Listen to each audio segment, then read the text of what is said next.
I remember I borrowed like 700 quid from my dad, and then I was like, give me a week and I'll pay you that money back. And I pressed 1,000 CDs, traveled the country, sold those 1,000 CDs for a fiver a pop. I made 5 grand back, gave my dad his money back, and then I went partying with that money. Hey, I'm L Devine, and you're listening to Growing Pains. Today, I'm joined by my friend, brother, and main music collaborator, Okan. I met Okan around 3 years ago performing a song at Think Tank, which is a venue in Newcastle. I think he was like one of 4 people in the room.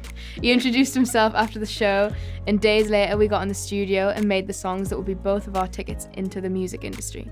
Now, Okan has just signed a publishing deal with Tiny Temper. Wow. Woo! Congrats, man. Thank you so much. And he has songs out with Becky G, Mr. Easy, and is also the fiancé to my sister and father to my beautiful nephews, Roman and Remy. Hello, Okan. What's up? What's up? How's it going? Thanks for being on the show, man. Thank you. Thank you for having me. I really appreciate it. Nah, it's all good. So I'm just going to tell you a bit about what this is. As you know, I'm a singer-songwriter. And my main inspiration when it comes to songwriting are my experiences navigating through adolescence. So I decided it would be a cool idea to invite my friends, family, and just generally cool people to the recording studio and chat about their own coming-of-age stories. Fire, let's do it. So to break the ice, I asked you to bring a photo of you when you were a teenager. This is the photo. Oh my God, wait. Can I just say that he has pulled this straight from Google Images? Yeah. This isn't a photo that he's found like in a photo album. Like, he was fucking famous. No, I wasn't famous. I used to rap, innit? So yeah. When I was a teenager, and I was part of a group called Game Face Family, and we used to release music locally, and and then I had to quit that to focus on production because I wasn't really a good rapper at all.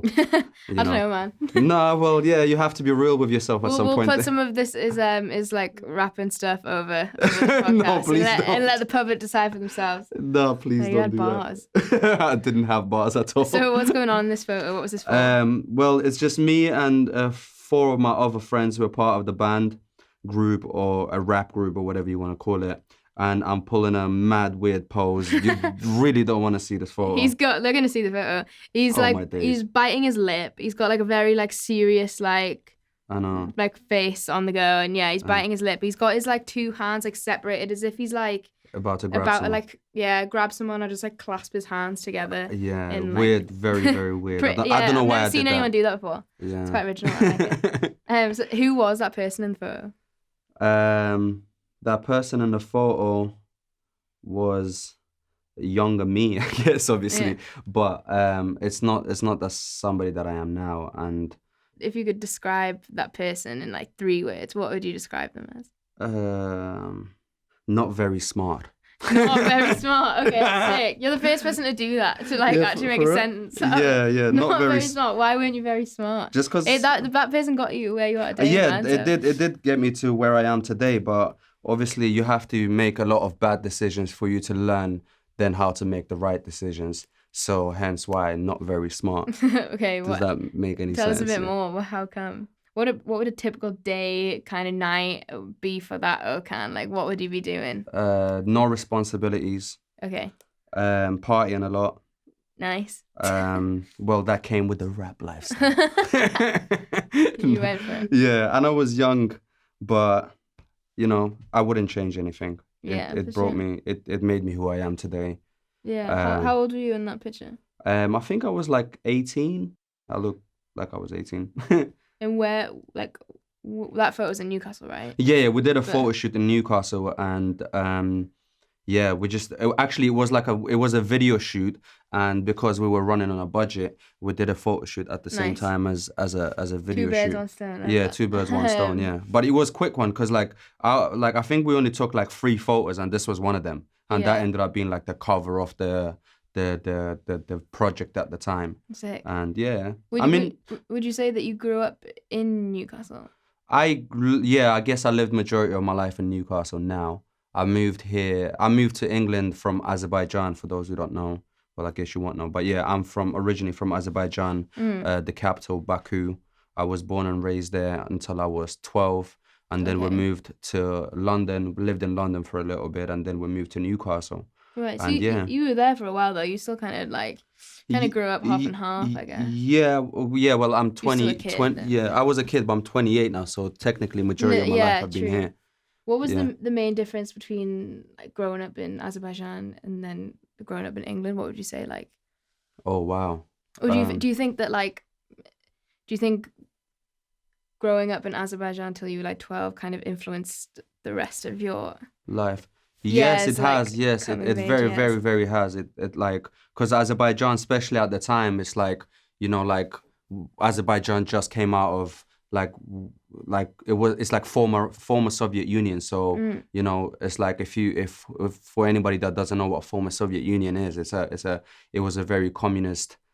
It was a communist place. So just coming out of that and then moving into the Western world was a complete life-changing experience. Right. So what was like the main difference for like if you had like grown up as a teenager there, what do you think like the main difference would have been like? Not the same opportunities, not the same amount of support. Maybe I haven't been back to Azerbaijan since I moved here. Maybe things have changed there now. I really don't know. But when I was there was not enough opportunities, not enough support from anybody. So you were kind of just on your own. You know, like you and your family, you've got to just survive. There was nothing, nobody could do anything to help you from anywhere. So it was just, yeah, it was just like you on your own, really. Like if your dad didn't have a job, you could end up homeless, broke, dead, whatever. Like, you know what I mean? Nobody would help you apart from family, really, if you have family to help you. Yeah. But yeah, there was no support from the authorities or whatnot. Do you think that like gave you the drive that you have? Do you think that's where that comes from? Yeah, of course. It's just like overcoming adversity, and then like especially when I lived in Baku, it was at the time like it was very rough. We didn't live in a nice part of Baku. We come from the ghetto, if that's what you want to call it. And it wasn't nice at all. Who did you grow up with? Like, who was in your family? Just like me, two of my brothers, my mom and dad. There's 5 of us in the family, in the immediate family. Obviously, my dad and my mom have like other family who live in Azerbaijan still. Yeah, but it was just like, you know, it's like live to survive kind of thing.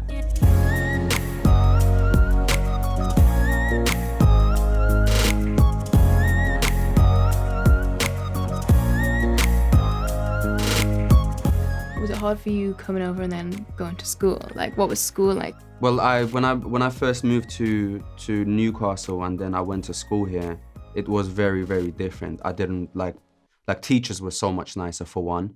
They didn't hit you here. You know what I mean? Yeah, like like I said, I don't know what it's like in Baku now. Maybe things have changed, but when I was a young child going to school, teachers were allowed to hit you, and I did not like that.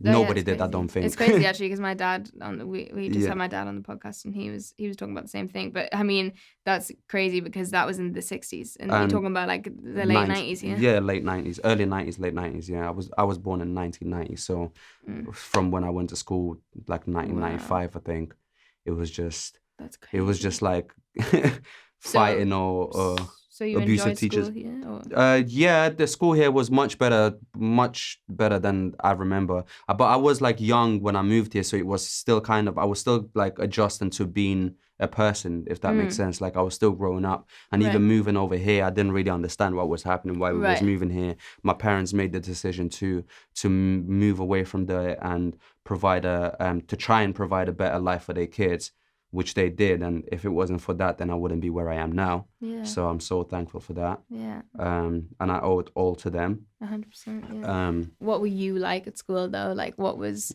When I first moved here, I was very shy. But that's so funny knowing you now. I can never imagine. I was you being very shy, but I never took shit from people. Like, funny enough, when I went to school, in the first lesson, within the first half an hour of me entering my class, I had a fight.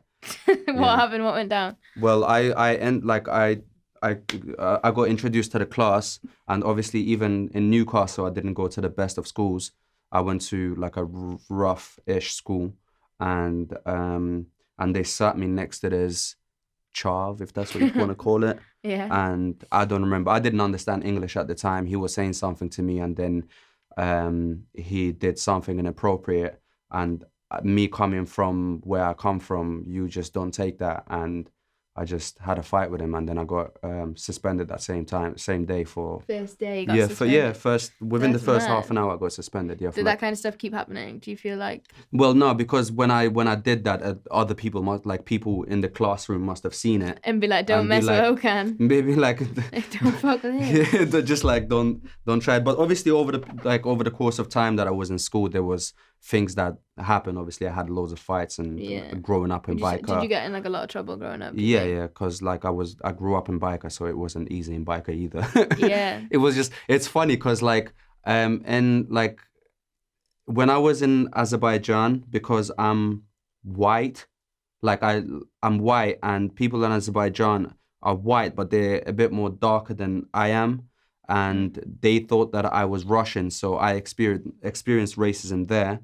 And then when I moved over here, I experienced racism here. So it was just like you couldn't escape it. Do you know what I mean? Like it was just like you come from one adversity to another adversity, but then you have to overcome that and just, think. I mean, it's not like that now, because people, like if I spoke to someone, it would take them a while to realize that I was foreign, and racism is not as such of a thing in Newcastle anyway as it used to be when I first moved here. Right. In my area, I don't know about how it was in Monk Seaton and Whitley Bay and stuff. Well, I don't know. I mean, that's what I was about to ask. Like, do you think that is because we're up north? Do you think things would have been different if you'd moved to, like, say, London or something where it is so much more multicultural? Do you think that kind of bullying in racism was way harder growing up in Newcastle and in Biker as well, where people probably have like way more ignorance, but then I guess so. But I guess if I lived in London and my family was to be put in by the government or whoever in a council estate in London, then the council estates in London gang populated and stuff like that, so things could have turned out worse. Right. Do you know what I mean? Like, not necessarily in a racism way, but you know what I mean? Like, like I know people who have moved up from London who come from like a different background, just like I did, but they've moved up from London to Newcastle to escape the gang life. Right. Does that make sense? Right.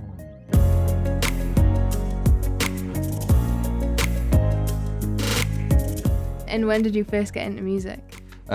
So I first got into music when I was 15 years old.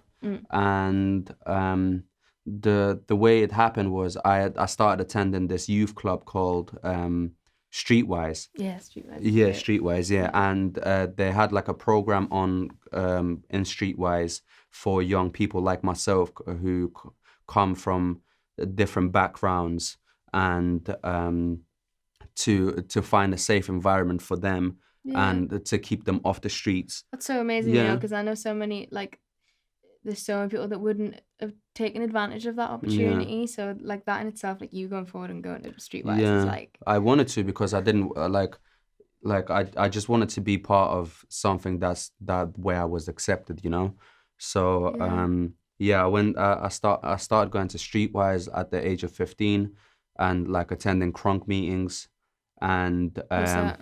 It was, shout out to Fred. He was my youth worker. He's helped me change my life, really. And so Fred is a youth worker at Streetwise still till this day now.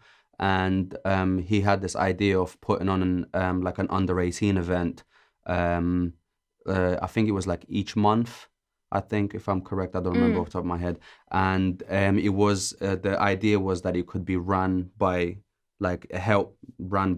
people like me, like children like me, and we used to go to these crunk meetings every Monday. Because I remember like at the metro, like they would hand out like flyers for these, and probably would have been me.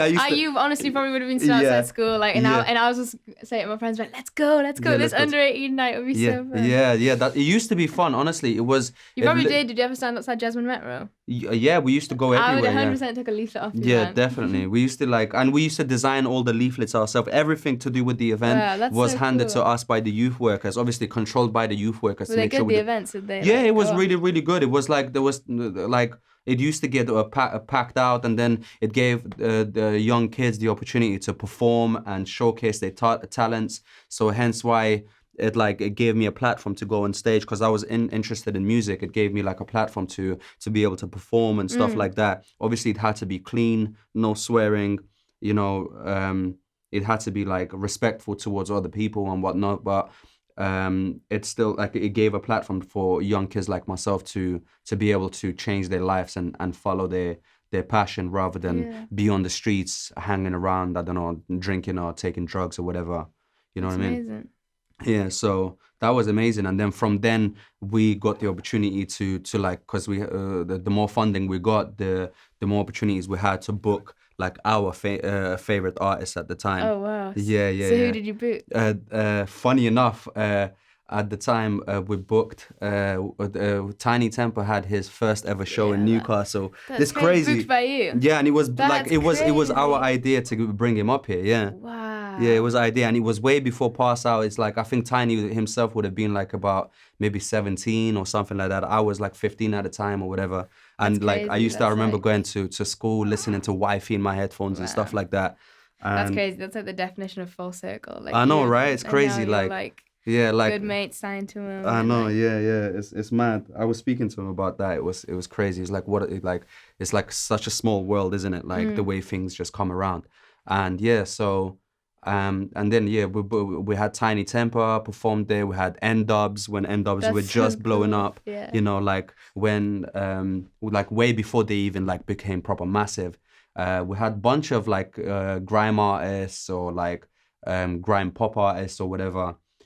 Come up, because it was like mainly an urban event, but yeah, it's crazy. It was really good, and it gave us the opportunity to support these acts as well. Yeah. So then you wanted to become a rapper and like get on stage with these yeah, people. that's it. Yeah, so we used to have the opportunity to open up for them, and that's what led me into to becoming a. That's crazy. Do you remember your rapper. first bar, your first My like first. rap? What do you think was the first thing you ever? My first lyric was, I'll tell you, it's so I'm so excited for this. Come on. It was so funny. My first lyric was like, "Oh, Can, that's what my name is. All I need is a deal and I'll be famous." Hey, there you go. Now you got the deal. And Nah, you're but famous now. yeah, I don't want to be famous though. The funny thing is, at those times, I was still learning English. Yeah. So like, Do you think did that help you like? yeah, in it helped English me a then? lot. It helped me a lot, and funny enough, I've met this guy called Devin at Crunk. yeah. He was Devin is a lot older than me, and he got booked to DJ at the event, and he was also and still is a music producer, and I met him at that event, and he then took me under his wing and taught me how to produce, like at the very beginning of me wanting to get into music, and then yeah, eventually he ended up moving, like a couple years later he ended up moving to, I think like it was Dubai or somewhere else, and then he just gave me his studio equipment. His equipment I used for years and years and years, and where like I was making music of it, which got me my first publishing deal, like my very first one a few years back. And yeah, it's crazy. And then obviously after that, I was able to buy my own equipment. Yeah, it's crazy, right? Yeah, what were you into when you were like making music? Like, was there any songs or artists that you had on Yeah, loop? it was a lot of UK stuff that I was into at the time. Like Wiley, Dizzy Rascal, Tiny Temper, N-Dubs. There was a hell of a lot, like there was just like grime was gonna come up as well, so there was a lot of music that was like inspiring us, the young kids. And obviously I was listening to American music a lot as well. I was listening to like G-Unit, 50 Cent, like Young Buck, Eminem. I was a huge fan of Eminem, obviously. Yeah. Yeah, who wasn't? Yeah, totally. Yeah, totally, right? And yeah, and that was what inspired me. And honestly, like I remember watching 8 Mile for the first time, Yeah, and I those think you rap told me battle that. scenes and stuff like that. It was just like that was like one of the most, I remember that time, it was like one of the most inspiring moments. Yeah, I was just like, wow. In the music, the moment you own it, you better never let it go. You only get one shot, do not miss your chance to blow. This opportunity comes once in a lifetime. You better lose yourself in the music, the moment you own it, you better never let it go. You only get one shot, do not miss your chance to blow. This opportunity comes once in a lifetime.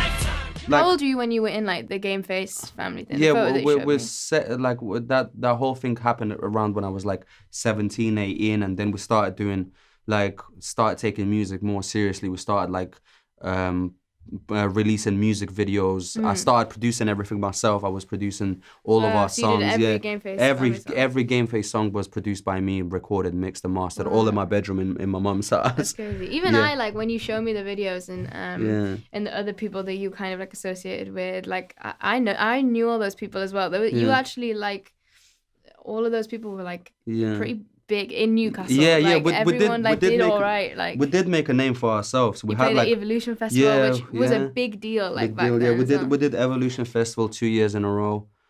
We did every single festival that you can think of in the Northeast. Yeah. We did like literally like every single festival that we could get our hands on. We was booked for.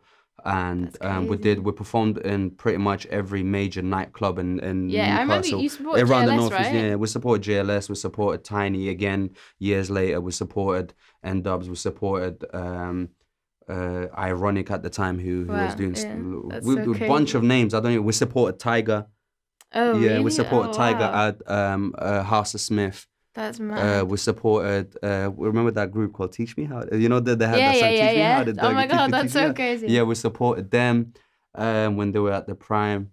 We done so much. We had like a following. Crazy. You really like hustled for it. You always had like really good like smart ideas on like how to get things out there. I mean, you were like, weren't you like on the street like giving? Oh yeah. So I went to college. I went to Newcastle College for a year. When the year finished, I tried to reapply for the next year's course. Newcastle College didn't accept me. What? Yeah, it's crazy. Yeah, they didn't accept me. They said, "Oh, you don't really have a skill." No, it was like a music production course, but you had to be able to know how to play like an instrument as well. What it is? That is such bullshit, because like some of the best producers who are like killing it now have like never like properly. Yeah, I still till this day. I don't know how to play. I know how to play guitar, but I don't know like how. I've never learned how to play anything. Neither have I. Like, I know how to get my way around a piano now, but it's all self-taught. I never went and had any lessons or whatnot. And so I didn't like, at them times I was just like, I wasn't really good at playing piano, and I wasn't really good at making music. I was trying my hardest, obviously, but who is when you're first starting out, you know? And so they didn't accept me. They told me that you need to have a skill of being able to play an instrument. I was like, okay. They said that maybe you should go to Gateshead College. They might accept you there. So I went into Gateshead College. They did accept me. And I was in there for 6 months, and I just couldn't take it no more. I was like, this is not really helping me grow, and it, like, as fast as I want to grow. You know, like, I want to grow quick. I feel like I could do it better on my own. And I remember coming home one day, and I went to my mom, I'm quitting college. I'm not going back. And she was like, what are you going to do? I was like, I'm going to produce my own mixtape. I'm going to write and record it myself, and I'm going to press CDs, and I'm going to go travel the country and sell them. And that's exactly what I did. I borrowed I remember I borrowed like 700 quid from my dad, and then I was like, give me a week and I'll pay you that money back. Within a week, I was like, I promise you I will do that. And I pressed 1,000 CDs, and I traveled the UK. I went to Glasgow, Edinburgh, Manchester, Aberdeen, London, Liverpool, every major city. I had a friend called Kashi. Okay, You've met Kashi, right? Yeah, I used to travel with him. I had like my other friends, anybody that I could really go with. I used to travel with them, and we used to travel the country and just sell CDs. I've been to Middlesbrough, everywhere, and then like that also helped me to grow a fan base at the time. So I traveled the country, sold those 1,000 CDs for a $5 a pop. I made $5,000 back. Came home, gave my dad his money back. and then I went partying with that money. I bet you fucking Yeah, because did. at the time I was like, obviously I was becoming a teenage, like you know, like you had $5 grand and you were a teenager, mate. Yeah, I would like have been like, yeah. I would have went partying Yeah, too. obviously I bought some like studio stuff and whatnot, but it was mainly like I was like kind of just trying to enjoy myself and you know, live that young life, and I was just like becoming a young adult and stuff. And so when was the moment that you were like, oh shit, I'm an adult now? When was it? Yeah, when was that? When I had a kid. I swear to recently. God. So recently. I swear to God, not even lying. I became an adult when Roman was born. And what did that feel like? What was the moment? What went through your head? Like I was just like I need to change everything that I'm doing. Like I have a life. I have like it's like I have another responsibility. Like it's not about me no more. It's about my kids now. So and that was the moment. Like it wasn't even the whole period of like when Sophie was pregnant. Obviously, like I was growing up and a lot wiser than I was obviously when I was younger, but it still didn't hit me as hard. Yeah, it's not real until the baby's the moment you realize. Roman came out, and I was just like, that's it. And that was it. Everything on from then, it was just like I need to change everything. And I remember I gave up my studio. I moved out of the area, like out of Baikar. Mm-hmm. And I've just been like kept myself to myself.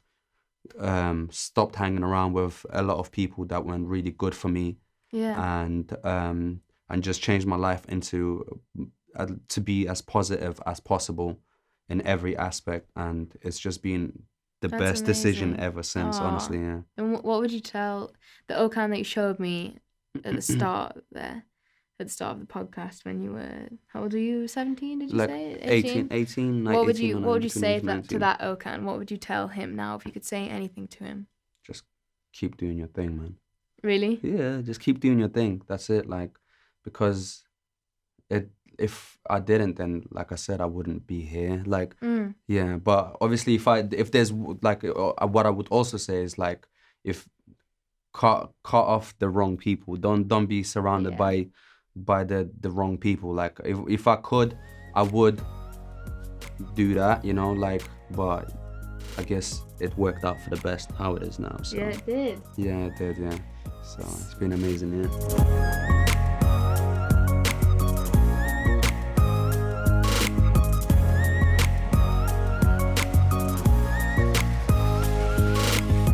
Thank you so much for being on the podcast. This has been amazing. I'm so glad you could finally come on here. As always, a special thanks to Levi's for letting us use their studio. Yeah. And stay tuned for more. Hit subscribe on Apple Podcasts, follow me on Spotify or wherever you find your favorite shows to be updated with each new episode.